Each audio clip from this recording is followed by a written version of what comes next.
E se você vivesse numa cidade onde existem monstrinhos à noite que podem atacar e matar todo mundo, e você tem que viver confinado todas as noites em casa, e de repente você descobre que tudo aquilo que você viveu a sua infância, que te contaram, não é exatamente o que acontece.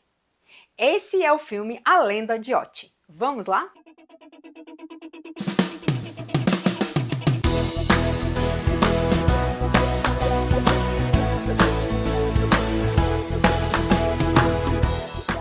Esse filme, que é uma mistura de fantasia com drama, com filme adolescente, ele aborda um aspecto bastante interessante sobre a questão dos humanos, de ter medo do que é novo, mas em contrapartida eu acho que ele se perde muito porque ele exagera na fantasia, exagera nos diálogos bastante poéticos, mas as atuações até que valem a pena. Uma jovem aprende a nunca sair depois de escurecer por causa de criaturas reclusas da floresta conhecidas como Oti.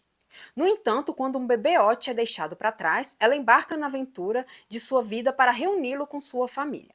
O filme nos apresenta uma família bastante estranha, que é o pai, o chefe é o Maxim, que é vivido pelo William Dafoe, e ele cuida de mais ou menos umas 6, 7 crianças, que pelo que ele conta mais ou menos, essas criaturas Oti mataram os pais dessas crianças. Então ele cuida delas e ele cria uma espécie de exército para ir atrás desses Otis para matá-los.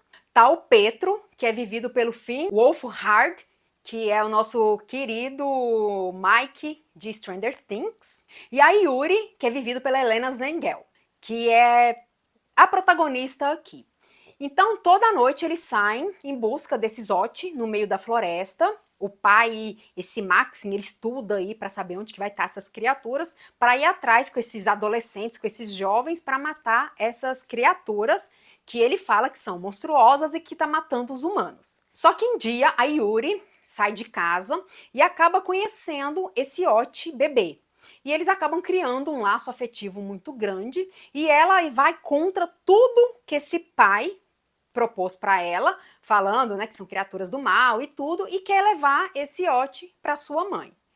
E aí o filme se desenvolve a partir disso. Ela vai aí seguir caminho com esse bebê até o local da casa dele, para ele encontrar a mãe dele. E o Max, junto com essa equipe, esse exército de adolescentes, indo atrás dela para tentar salvá-la, porque acha que ela foi sequestrada.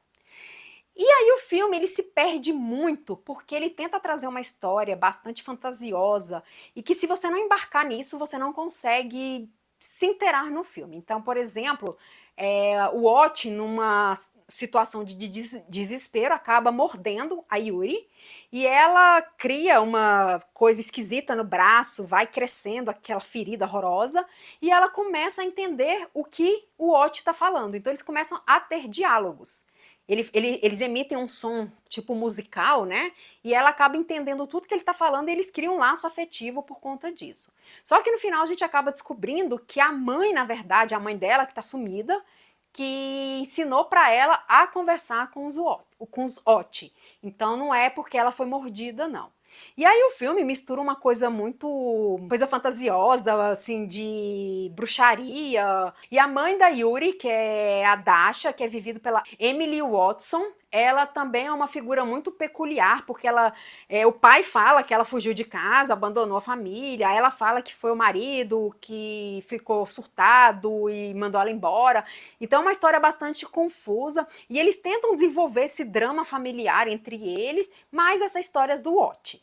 E esses Otis, na verdade, eles atacam os humanos porque eles estão sendo atacados. E eles acabam percebendo isso no final, né? Porque, como eu falei, o humano tem medo do que é novo. Então ele acabou eles acabaram criando essa história de que esses monstros são malvados, perversos, que matam o ser humano, mas na verdade não, eles estão apenas se defendendo dos humanos. E no final acaba tendo essa relação. E essa mãe, que acaba indo embora, ela acaba treinando aí, estudando bastante esses Oti, para tentar justamente essa ligação com ele. E esses Otis, esses animaizinhos, eles foram feitos com fantoches, Então é bem bacana. Eu achei muito bem feito, questão visual, efeitos práticos e CGI, eu achei que funciona muito bem. E é bonitinho, você acaba se apegando a esse bebezinho, até aos próprios monstrinhos. Mas eu acho que a condução do filme foi muito estranha, principalmente porque ele tem uns diálogos muito fantasiosos, muito poéticos, que a gente se perde no meio do filme. Então tem momentos ali que o William Dafoe tá falando de uma forma muito poética, muito assim, né? E a gente fica, caraca, o que, que ele tá querendo dizer com isso? Qual é a ideia aqui? E a questão do figurino dele também é uma coisa muito esquisita, assim, que pra mim foi perdendo forças ao longo do filme. Então, assim, o início parecia ser interessante, no meio do filme ali pro final ele já foi se perdendo totalmente, foi tornando um filme cansativo, esquisito, estranho.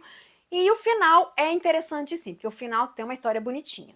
Mas cuidado, papais e mamães, porque ele tá aí falando que é um filme mais infantil, que é para levar a criançada para assistir o filme, mas na minha opinião eu achei um filme muito pesado para as crianças, então não acho que seja um filme infantil realmente. Ele é um filme que aborda esse aspecto, fala sobre questão de morte, tem essa questão, né, de muitas vezes envolver crianças em situações de risco, até em questões de armamento, essas coisas todas. Então, assim, eu não acho que seja um filme feito para criança realmente. Então, eu acho que ele provavelmente divide opiniões. Tem gente que, quem gosta dessas coisas mais fantasiosas, mais poéticas, mais diferenciadas, com certeza vai se identificar bastante com o filme, vai achar um filme muito incrível, principalmente por conta do final dele, que é muito emocionante. Mas eu sou da linha de que eu achei o filme muito lento, muito forçado. As atuações são ótimas, isso é fato, isso aí a gente tem que falar. Apesar que a protagonista ela é um pouco apática, então assim, a gente não consegue pegar empatia com ela realmente, ela é uma menina muito estranha.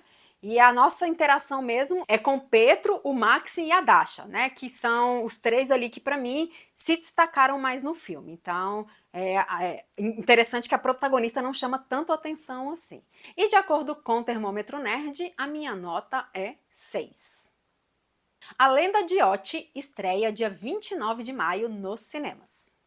E se você gostou desse vídeo, não esqueça de seguir o nosso canal, curtir, comentar, compartilhar. Se você já assistiu A Lenda de Otti ou vai assistir, comenta aqui embaixo. E até a próxima!